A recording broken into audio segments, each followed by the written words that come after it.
Hello and welcome to Notes to My Middle School Self. It is a common sense teen conversations where we get to hear from students as they reflect on their media and tech use, and we can learn from their experiences. I'm Lisa Solomon. I work with our Connected Schools members across the country, and we're so grateful for the partnerships and support that so many of you give to our nonprofit. It allows us to continue to provide educators and families with so many free resources, ranging from our media ratings and reviews to the award-winning K-12 curriculum. If you've never been on our site, do yourself a favor and check it out at commonsense.org. The goal of this session is to support you as you help your own children manage their technology use. And we couldn't get better advice about what kids are doing online and how we as adults can support them than from today's panelists. They're all high school students and members of our inaugural Youth Advisory Council. A quick bit of background, I promise. For almost 20 years, Common Sense has been working to make the digital world better for all kids everywhere. We're always looking for ways to up our game. One way was listening and learning from the youth that we serve. This resulted in the creation of the Common Sense Youth Advisory Council. It has 26 members representing 16 states. They're 9th to 12th graders selected from a pool of hundreds, and these students have a deep interest in media, technology, mental health, and social justice. They're also involved in their local communities. And we get to hear from 5 of them shortly, but first, a few housekeeping items. This session is being recorded, and we will send the link to you later. It will run for approximately 50 minutes, and we'll do our very best to answer questions along the way. But please know our team has read all of the questions submitted ahead of time, and many have been threaded into the prep for this hour. If you are joining us live, please share comments and new questions in the chat. We'll be monitoring that in real time and also sharing useful resources there. I now want to introduce you to today's moderator. She is Common Sense's own Sarah Brashear. Sarah joined the Common Sense team in 2021 after working at both Caterpillar and NBC Sports. She also taught and coached public speaking, working with undergrads at the University of Alabama, while also earning her master's degree in business and communications. Sarah's passion lies in mentorship, uplifting marginalized communities, and finding tangible ways for children and young adults to succeed. She's also been instrumental in setting up the Common Sense Youth Advisory Council. So Sarah, I'm going to throw it over to you now. Take it away. Thank you, Lisa. I am super excited to be here with all of you, but even more excited to share the voices and experiences of 5 of our awesome Youth Advisory Council members who come from all over the country, as Lisa just mentioned. I will let them introduce themselves by sharing their name, grade, location, and most importantly, their number 1 hobby. So let's start with Elena. Hi, I'm Alina. I'm in 9th grade. I live in Los Angeles, California, and my favorite hobby is soccer. Hi, I'm Steven. I'm in the 11th grade. I'm from New York City, and my favorite hobby is photography. Hi, I'm Birdie. I'm from Chicago. I'm in 10th grade, and my favorite hobby is debate. Hi, I'm Audrey. I'm in 11th grade. I'm from the Bay Area, California, and my favorite hobby is coding. Awesome. Thanks again for all of you for being here. We received a lot of questions during the registration process, and we'll try to cover as many as possible in our discussion. But I think it would be most helpful to start with getting to know each of you and your digital lives a little more. So, what platforms are each of you on the most, and what do you use them for? Well, I use a lot of different social media platforms to keep up with friends, and such as YouTube to learn new things, Canva and Figma to create projects, especially my coding projects. I'm on a lot of social media as well. I like to use YouTube to watch videos, whether they be gaming videos or video essays, and I use TikTok to stay up to date with news and politics. Similar to the other panelists, I also use a lot of social media, but I think my most used one is Instagram, as I use it to keep up with my friends and also use it as a forum to learn about social justice topics and learn about opportunities that are available to me. I don't have that many social media platforms, but I mainly use Snapchat for a couple hours a day to kind of communicate with my friends, and I also use Spotify to listen to music. I'm super glad you brought up Snapchat because we got a bunch of questions about Snapchat and its popularity with teens. So, Alina, it would be great if you could tell us what you like most about Snapchat and do you think parents need to be concerned about it? I've been using Snapchat more lately because that's kind of the main way that I communicate with my friends. We don't really use text messages that often.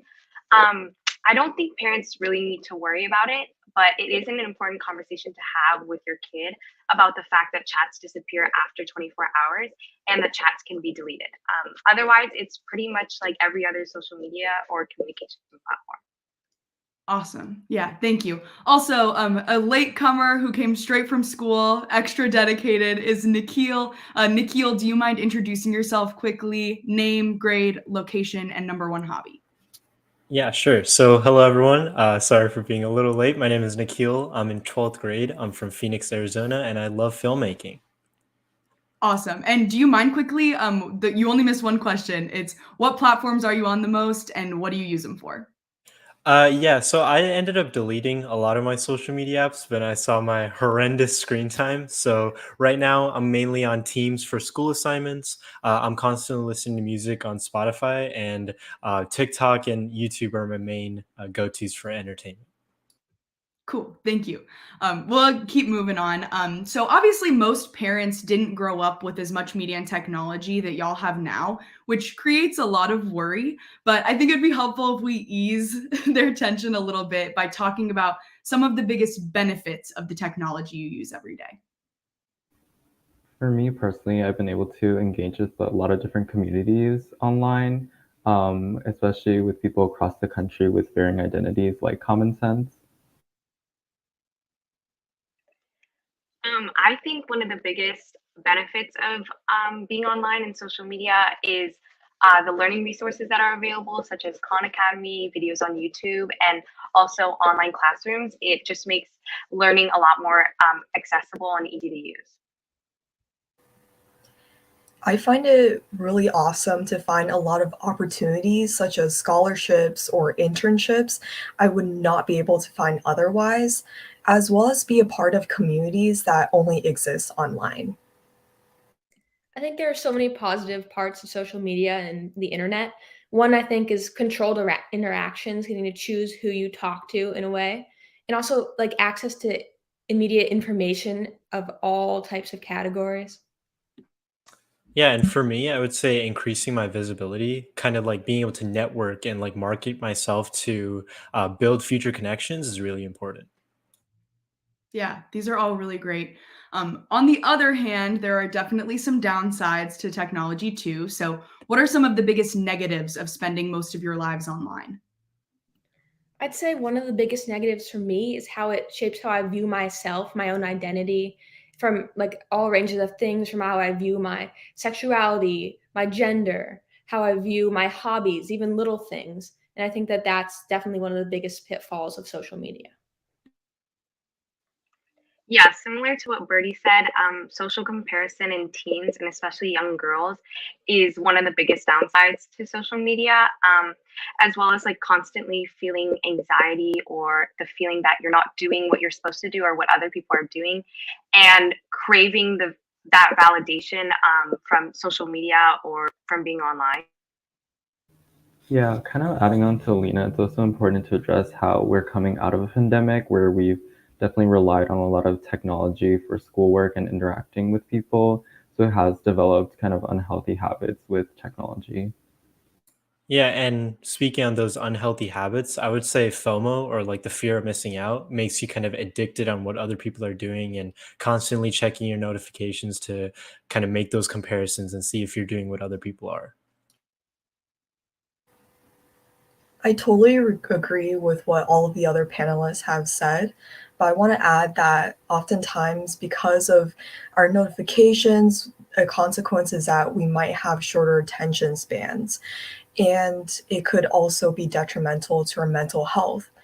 And I actually use my coding skills to code a platform called Effective Cookies to have a mental health feed.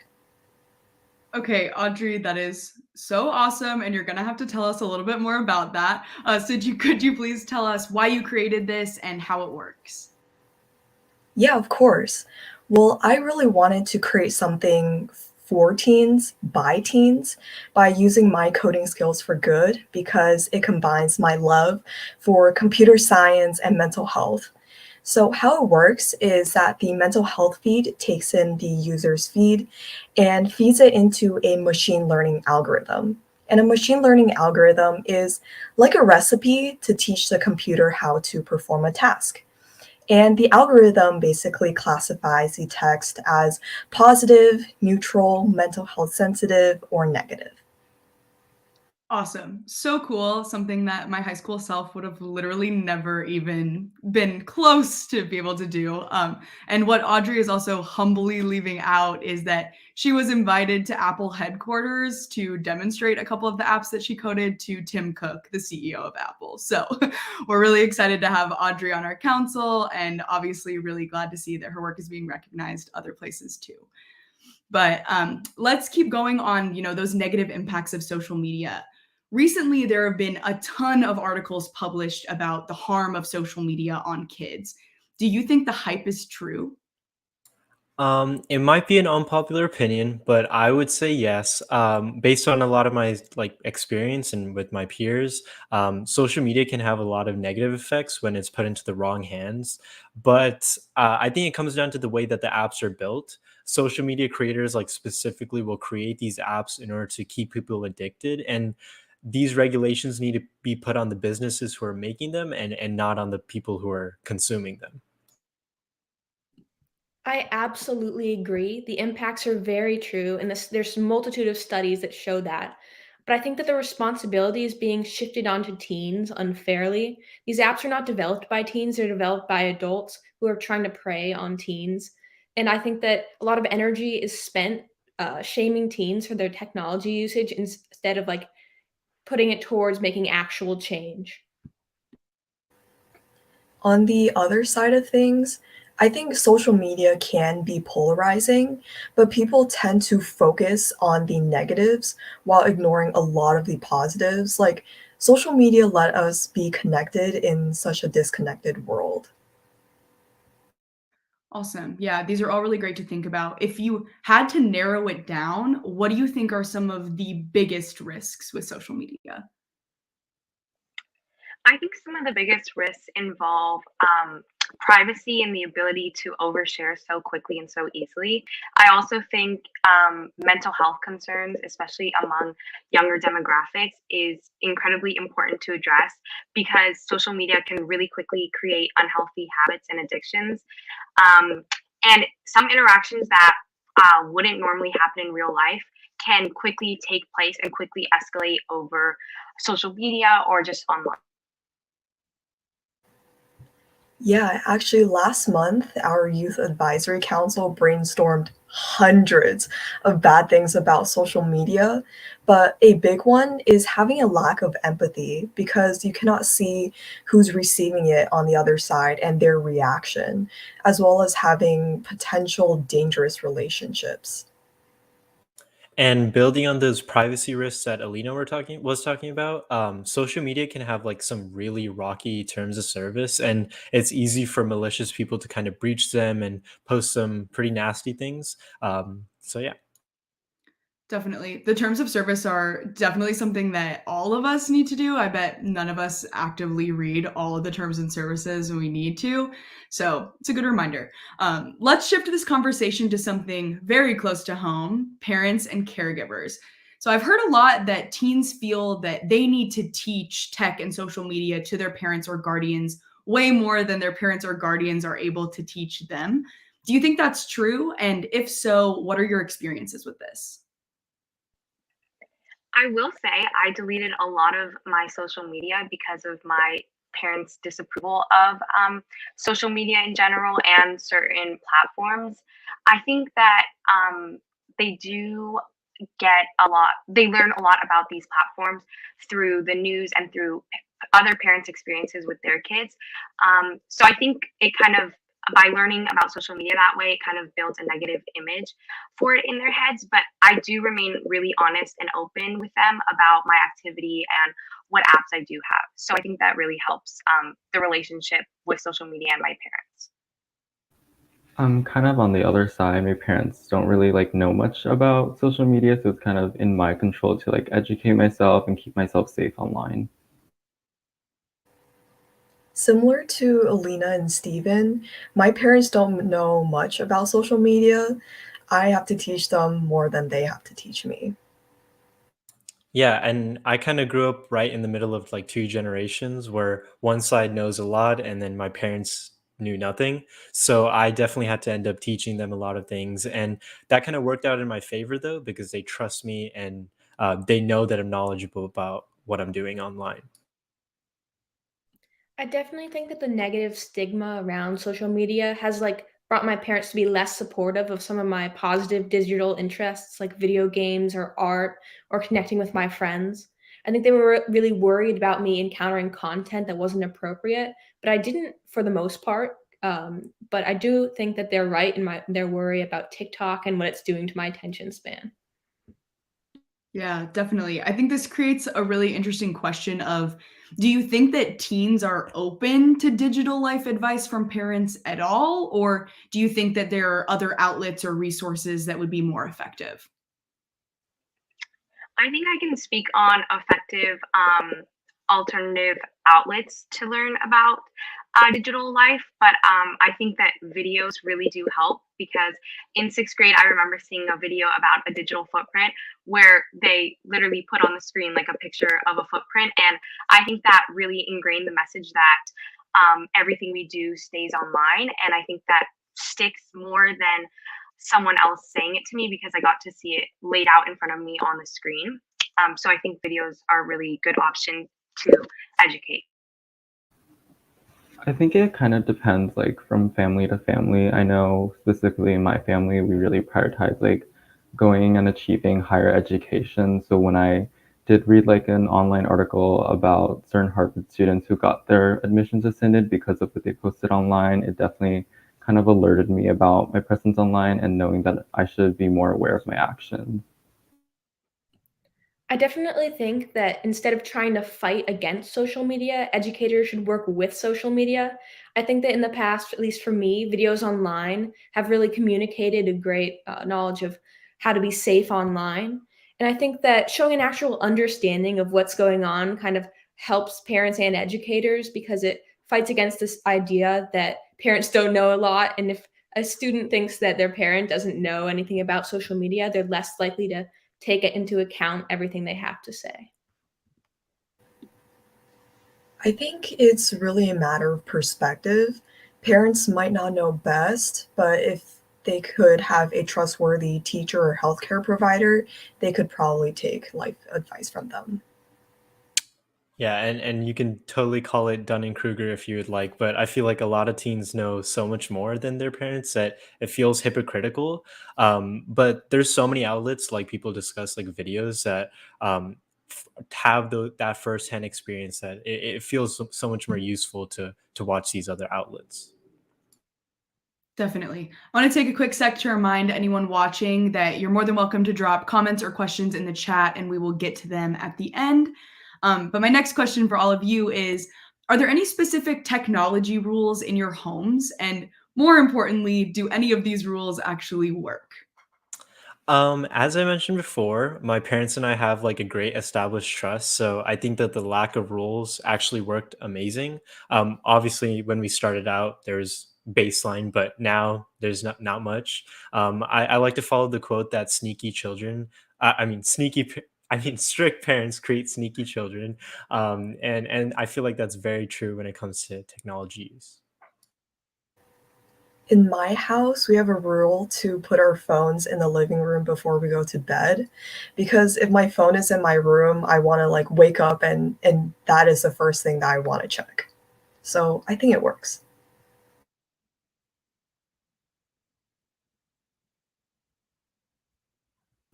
Similar to Nikhil, We don't really have any rules because I think I do have that kind of trust with my parents. But at first, I think they did like take my phone once in a while if I was spending too much time on it. So I guess it did kind of work out in the end. My parents did originally put a lot of rules on social media, but those didn't really last that long. Some lasted only a couple hours. And when I actually just chose to like place boundaries around social media for myself, I found that that worked a lot better than parent imposed rules. My parents are similar to Audrey's. We have a rule about leaving my phone in the kitchen downstairs before bed so that I don't check it first thing in the morning. They also bought me an alarm clock so that I didn't have the excuse of using my phone as an alarm every morning. Um, they also implemented the rule of wait till 8 for getting my phone. So I didn't get my phone until 8th grade. And I realized that not all families are able to do that, as kids need phones for to communicate, for transportation and other things. But I will say it was extremely annoying at the beginning because I wasn't able to really communicate with my friends. But I think what it did was create a foundation for all my friendships that was not built on our communication, our texting. Everything was built on in-person interactions. So I think that was really beneficial in the long run because it helps create long lasting friendships and really healthy habits with social media and technology. Definitely. The wait till 8 is a really popular choice for a lot of families. And it makes me curious, when did the rest of you get your first phone? And did you get social media at the same time or later? Yeah, I got mine in 6th grade, but to be clear, it was a flip phone, so not as much freedom with that. But I ended up starting to use social media in 9th grade. I got my phone around 5th grade, which was about the same time that I got social media. But the funny thing is, I didn't have like a phone number on it, so I wasn't actually using it for emergency purposes. When I was in 6th grade, I got my first phone because I that's when I kind of transported myself to school, and New York City subway isn't the safest. And I also got social media around that time.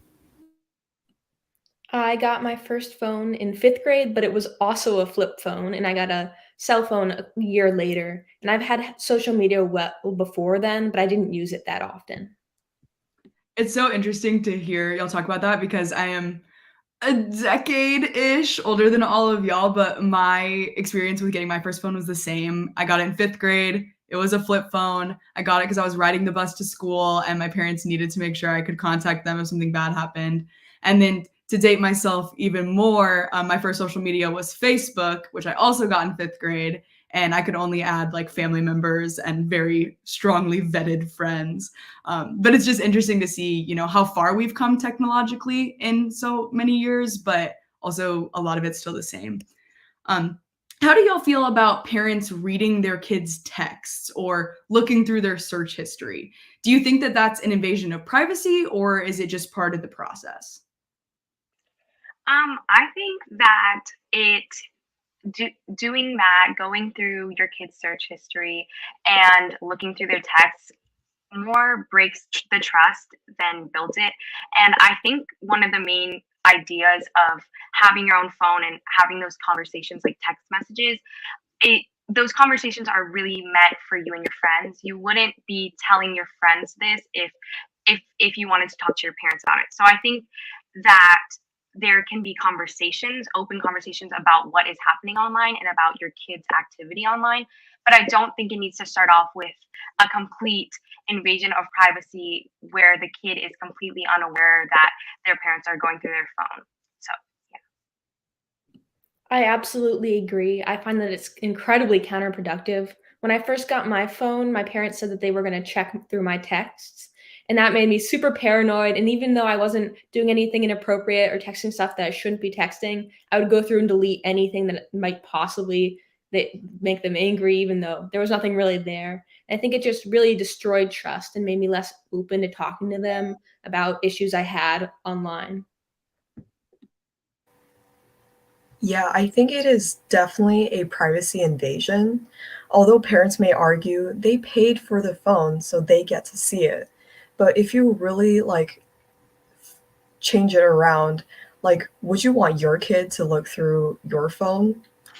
Maybe not. So it's probably not right. And I think a lot of us, our viewing history is mostly just embarrassing.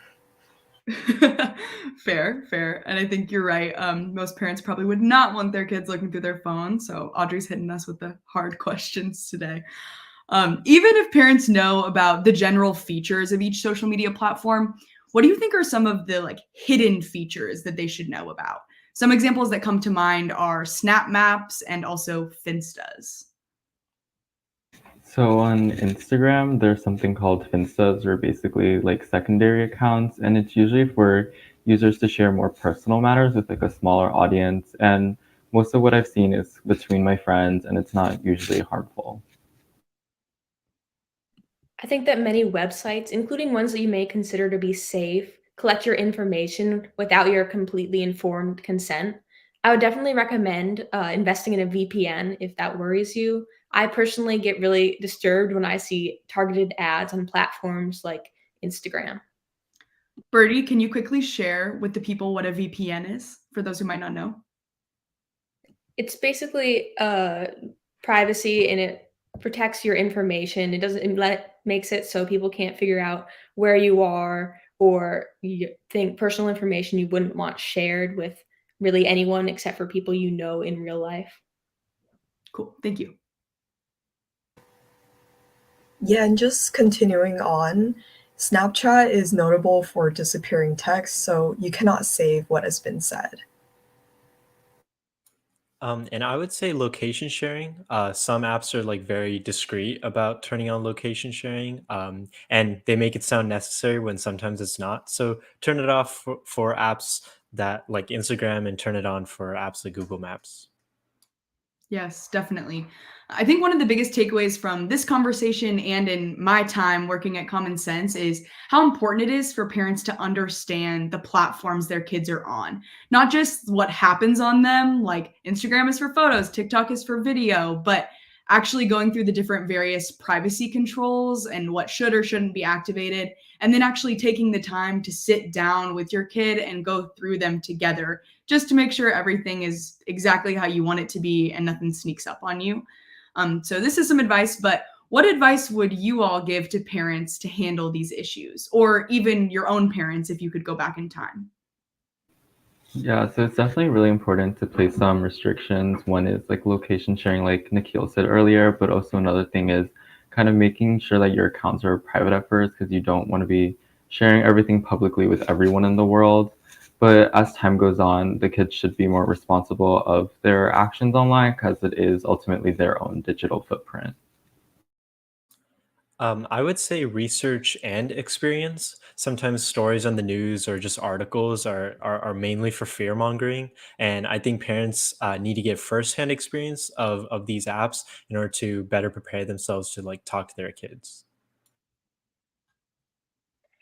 I think also having someone explain to both parents and kids what a digital footprint is and how that can affect your future and reappear in your future, and also the idea and overarching concept that what you do on the internet can and will be seen. Nothing really is just for yourself. I think that's an important message for both parents and kids alike. Yeah, I would have a note on restrictions. So many parents might try to restrict certain apps, and the kid or your child is probably going to find a way out of it. So I think of instead of restricting those apps, parents could try and amplify other positive things, such as going outside and getting fresh air. And my parents are pretty hands off, and I wouldn't change that. The biggest thing I would recommend to parents would be to do research into apps or things you're concerned about before bringing it up to your child. I know in the past, my parents have brought up trends that they're worried about, and I've never heard of them before. And I think it definitely takes away from some of the credibility I attribute to them when I think that they don't really know what they're talking about. So, if you know, the more you know, the better, and the more informed you are, the more likely your child is to take what you say to heart. I think that also being supportive of digital interests really boosts the connection you'll have with your child in regards to online and in the internet. Definitely. All right, I have one last question before we open it up to audience Q&A or we answer some of our pre-submitted questions. So, reflecting on the title of tonight's event, what advice would you give to your middle school self regarding tech and social media? I would tell my middle school or younger self that privacy is super important online. I have a myriad of stories, but I'll just tell a few. When I was in fifth grade, I created a Pinterest account and I spent hours and hours searching through my Pinterest feed and adding things to boards that I created. And it was not anything bad. It was just probably like outfits and just funny quotes that I thought were cool or funny jokes or whatever. And I remember saving them to a bunch of boards, and I went to school one day, and my older sister's friend came up to me, and she was like, "Oh, Alina, I love your Pinterest. They're so funny." And I just stopped, and I was like, "What Pinterest boards? I thought those Pinterest boards were just for me. I had no idea that it was a public account. Everyone could see it, and it was attached to my email, so it could be tracked down that way."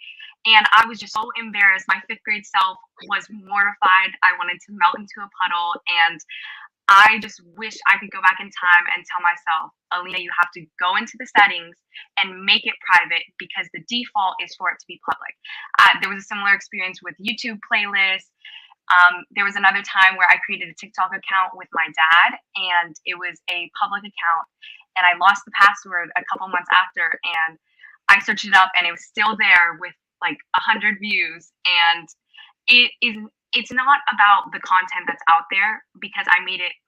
All these experiences were from fifth grade, and so nothing harmful was out there. But it was more about how embarrassed I felt and how I was completely oblivious to the fact that these were completely public. And so I lost the password to that TikTok account. So those are still up and I can't delete them. And I would want to get the message across that all of that is still out there anytime your name is searched up. And so that's what I want to tell my younger self. Yeah, I love that story, by the way. I had an excuse that social media apps help me stay in contact with my friends, which it did. But my advice, you don't need to get every single social media app out there to do that. It gets really overwhelming to try and like cater to all the audiences. Just get one or two, and that's all you need. If I could give some advice to my younger self, the first thing I would say would be set good boundaries. I don't think I went into social media with good boundaries set for myself, probably because I was young. But I think that if I were to put in place boundaries at the beginning, I think it would have helped me as I grew up with social media. And I think the biggest thing is that taking breaks is so important. And I don't think I did that to start. And that's something I would tell myself is that the best thing about being online is you can always turn it off. There's a button, and if it's getting to be too stressful or too much, you can just press it and leave. Yeah, adding on to the other panelists, I would definitely tell my younger self to keep all my accounts private. I also, when I first started out with social media, I kind of downloaded every single possible one out there and try to like gather as many followers as I can. And that definitely was like one of the biggest mistakes I made online because later on I had to like each individually remove one of them. Yeah, for me, I definitely wish I got social media later. I mentioned earlier that I got social media in fifth grade, which is kind of early, and it definitely affected the way that I saw myself, and especially negative social comparison started earlier and being insecure earlier. But now I know that not everything you do has to live on the internet. Like now I like to sit in the present for a few days before I want to share something cool that happened. Yeah, that's a great point for everyone, honestly. I totally do that. I want to post stuff as soon as it happens, but it never hurts to sort of soak up a real life moment and post it later or not at all. But we are now going to move to the questions portion of our conversation. We are still taking questions from the live audience in the chat if you have any, but we'd like to start by covering the topic of screen time because we received a ton of questions about it in the registration questions. And I'll start by saying that the war on screen time is a battle you are likely never going to win. When you limit screen time, you're limiting all sorts of stuff: schoolwork, homework, connections with friends, learning about new interests, or potentially even seeing the world through a different lens. And of course, there are ways to make screen time as productive and healthy as possible, but lumping everything on a screen into one bad category is going to be met with a ton of resistance. And at the end of the day, the quality of what kids are watching on a screen is way more important than the quantity. Do any of y'all have any other thoughts on screen time? I would say I love screen time. I think it's a great and interesting gauge to kind of find out what you or your kids are spending a lot of time on. For me, I was able to cut down on a lot of apps, as I said in the first question. Definitely really bad screen time, but I'm glad I cut down because of it. But it shouldn't be direct evidence of an addiction. I think that since we're in a digital world now, as Sarah mentioned, a lot of the things are online. So we can't just say, oh, a lot of the time is on screen, so we that's an addiction. That's just how our world is. So. I think Yeah, many, if not all of us, have a lot of screen time and it is inevitable. So I think the best way is to just take breaks in between to rest your eyes. If you have been looking at a screen in front of you for a long time, maybe look someplace far. yeah, kind of how I previously mentioned about how the pandemic shifted our kind of schoolwork towards like the digital side. I usually don't associate screen time with my schoolwork. I kind of define screen time as when I'm interacting with my devices, not out of necessity. So kind of for entertainment purposes and interacting with friends. Definitely. We got a more specific question on screen time that I would love if the rest of y'all would answer too. Do you have advice for getting kids to balance non-screen and screen time, and what worked for you to do that?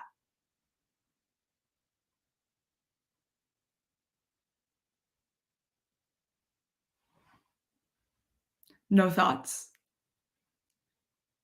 Okay, cool. No worries. I'll go to another question that we've got. So this one's interesting. I'm interested in the experience of a teen who has not had a phone or social media amidst friends who do have a phone or social media.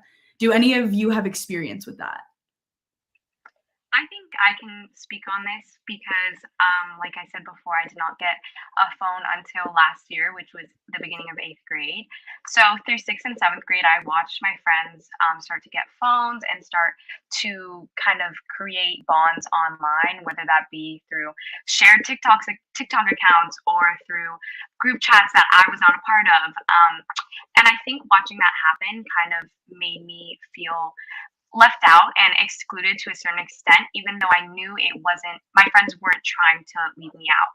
I will say though that, as I mentioned before, it strengthened my bonds in person, and every single moment that I had in the school day to talk with my friends, I really cherished. And also having to go through my mom's phone to communicate with my friends also limited and created less dependent habits, less dependency on being online and being on social media. And I think it just helped me kind of be a kid for a little bit longer. It sheltered me from the world of social media, the world of being online, and all the things you can discover. And I think that was really good for me and my personal development because I spent a lot more time outside. I spent time with my sisters. I spent time playing soccer. And so I think it was really important for my development. But I will say it took a lot in me to address and deal with the emotions of exclusion and feeling left out for just like a couple months, and then I kind of got through it. I discovered how to deal with it and how kind of strong I was to overcome that. Definitely. That's awesome. Anyone else have that experience? Yeah, so I got my flip phone in sixth grade, so I know I could still message, but no social media on there throughout all of middle school, and I felt like while I didn't like it then, I really agree with what Alina said about personal development. Nowadays, even though I do have that phone, I'm not dependent on it at all, and I'm able to find other hobbies and things that I did during then, but still have my phone. Definitely. Anyone else? Okay, I have a question. Do any of you have younger siblings? And if so, have you seen the world of tech or even, parent guardian rules or any of that stuff change for your younger siblings than it was for you? I could definitely talk about this for my younger brother. He's 2 years younger than me, but he spends a lot of time playing video games. I think Minecraft is where he spends most of his time. And I think he's very connected to his friends online, but he's also very good at balancing it out with being in person. He does musical and sports, and I think that he's kind of earned that screen time. And I think that he's a great example of how, even though he's, younger, he's 13, he's able to balance out the online world with the real one. Definitely. Any other younger sibling stories? Yeah, similar to Birdie, I have two younger sisters, and I definitely think my parents are kind of more accepting of more usage of screen time because, kind of like how I mentioned earlier, how all of our schoolwork is now done and submitted through our devices. Definitely. And Alina, it looked like you might have something to say on this too. Yeah, I mean, I agree with what Stephen and Brittany said, but I noticed that my younger sister, she's in fifth grade. She's also on her iPad a lot, and she's on a lot of group chats with her friends, which is nothing I was doing when I was her age. But I will say that despite her being the youngest child, and youngest children usually get the pass with the parents, my parents are on her a lot to get off of it, and they do monitor her, which I think is really healthy. And I just the other night to avoid her going through the same experience as me with Pinterest, I looked at her boards and I was like, these are public, let's make them private. And so I think also older siblings helping younger siblings navigate the world of social media so that they don't go through similar experiences also is an important thing for older siblings to remember to do. Yeah, definitely. Any other younger sibling stories? Okay, next question that we got from the registration was, how do you balance doing schoolwork online with fun stuff online or just other interests online? And do you find that that becomes overwhelming because there's so much online, or how do you balance that? I think it's a matter of like separating or organizing your time. Like you should probably be doing your schoolwork and your homework first and leave all of the fun stuff online for later. And then later in the evening, you can go in and go on YouTube or TikTok and then kind of chill out. Definitely. I agree. I think that one thing that's really helped me stay in balance online and real life activities is keeping a very busy schedule. I know that doesn't work for everyone, but if I kind of eliminate the downtime, I create a much better balance. So if I'm staying with a bunch of hobbies or hanging out with friends a lot, I spend less time online and more time in the real world. And more of like a life hack, I would say get the do not disturb on your phone. You can set up different ones for one for school, one for work, one for your home. That's what I do. And it gets that mental balance going. You don't have to worry about school when you're at home or things like that. So I love that. Cool. Any other life hacks or tips that y'all have to share? I don't really have like major life hacks, but kind of when I need to like be in the zone to like focus on schoolwork, I like listening to like brown noise. It's kind of like airplane, like when you're on an airplane, and it like really helps me focus.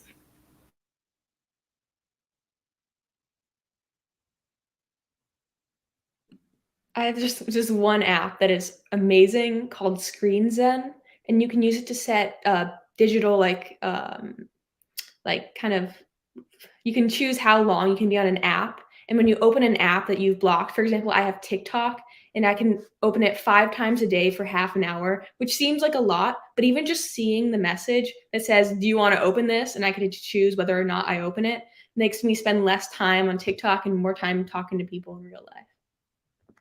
Very cool. Never heard of that. That's awesome. All right. Any other ones? Okay, cool. I'm going to move on to our last question. And this is a question that was submitted in registration and also has just been a hot topic for us at Common Sense and through schools, etc., is the topic of Andrew Tate.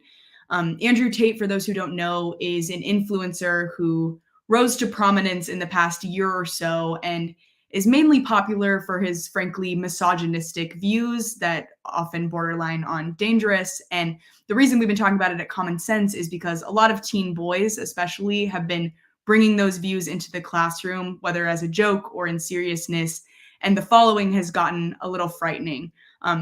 So I would love to hear from a couple of our panelists on this issue. I know both Birdie and Nikhil have thoughts, definitely. So let's go ahead and start with Birdie. Yeah, I remember exactly how I feel when I first learned about Andrew Tate. I felt sick to my stomach. I couldn't think. And I remember the first thing I did was checked his Instagram and I saw boys from my school following him. And I just felt awful because as you look through his content, it just makes it so dehumanizing. It made me feel worthless just because of my gender. And his content, I think, is incredibly dangerous and indicative of a big trend of radicalization of young people without them even knowing through social media. And I think that you should definitely be wary of creators like Andrew Tate and talk with your kids, with anybody really, about identifying people like him because his takes are so disgusting and awful. I would say whenever I talk to a lot of people or people that especially the teen boys that are fans of him, I ask what is it about Andrew Tate that actually gets you so interested? And they say it's his thoughts about masculinity or blah blah blah.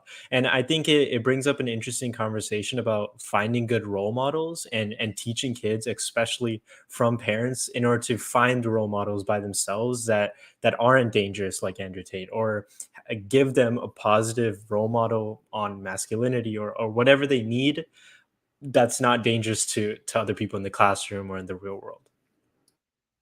Definitely. Thank you both for sharing that. I know it's not an easy thing to talk about, but I'm sure what you said will help somebody, and that's super great. So that is going to wrap up our conversation today. I want to thank all of our Youth Advisory Council members for sharing their experiences and all of you for listening and sharing questions and comments. Of course, you can find all sorts of resources to support your parenting journey on commonsense.org. We also encourage you to sign up for our free newsletter. We hope to see y'all again soon for another conversation with Common Sense.